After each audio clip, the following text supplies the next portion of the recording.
A paz do Senhor, eu sou a missionária Maria Carolina, professora da Escola Dominical da Igreja Assembleia de Deus, Ministério do Ipiranga, no bairro de Planalto, e essa é a leitura bíblica diária de hoje, que se encontra no livro de 2 Coríntios, capítulo 9, verso 6, que diz assim: E digo isso, que o que semeia pouco também ceifará, e o que semeia em abundância ceifará.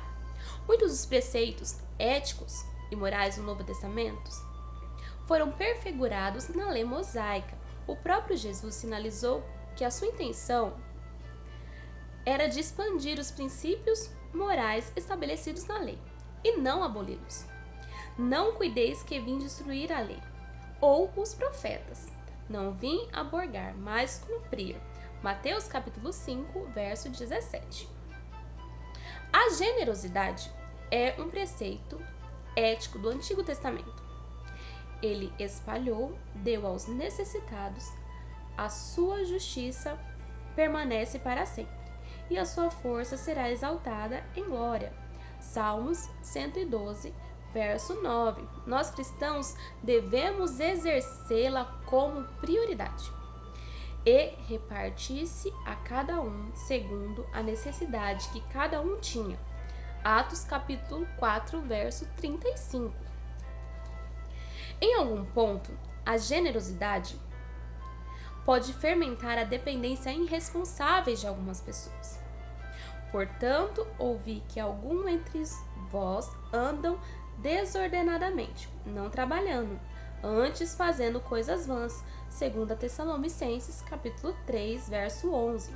Devemos sempre julgar se uma pessoa realmente precisa ou apenas está se beneficiando da nossa ajuda.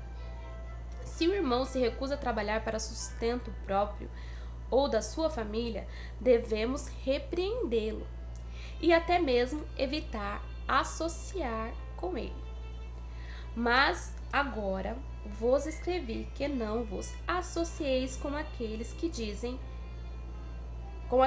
que dizendo-se irmão, for devasso, ou avarento, ou idólatra, ou maldizente, ou beberrão, ou roubador, com tais ainda não comeis.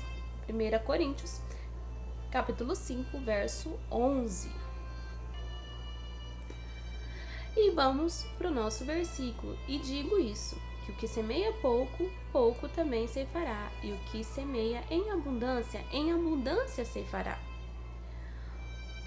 Conceitos semelhantes ao que Paulo expressou nestes versículos são encontrados no Antigo Testamento, pois será como a árvore plantada junto a ribeiros de águas, que dá fruto no seu tempo.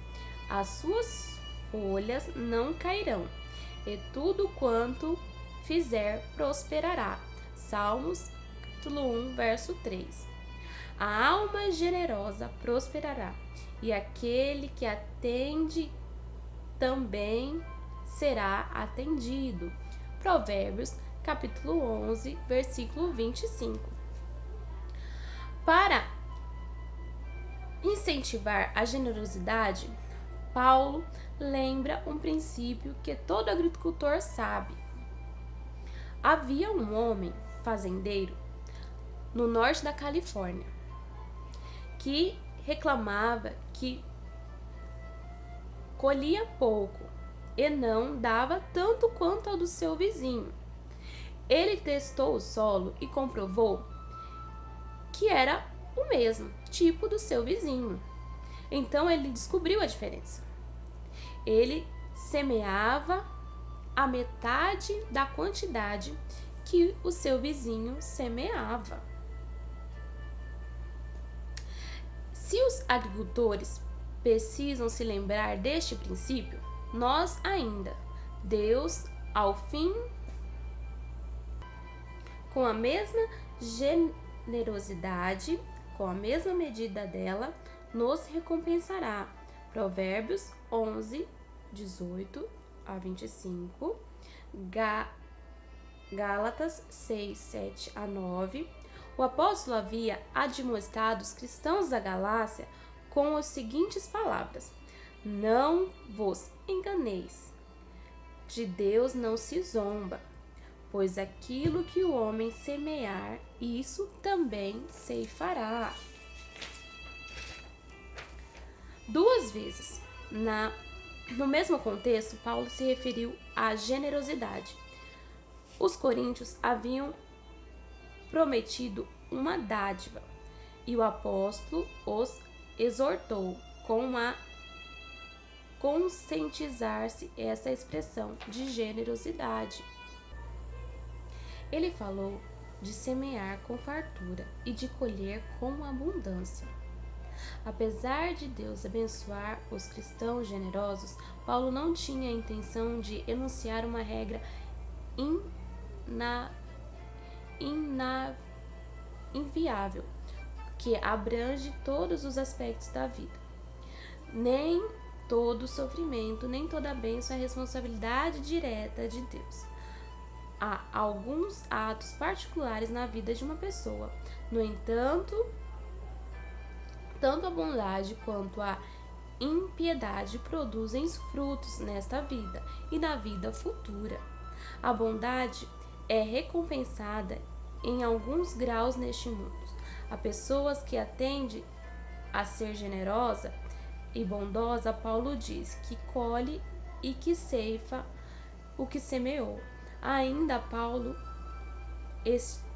que Paulo estivesse discorrendo acerca da semeadura dos coríntios na oferta para com os irmãos pobres da Judeia, o princípio que ele apresentou tem uma aplicação abrangente.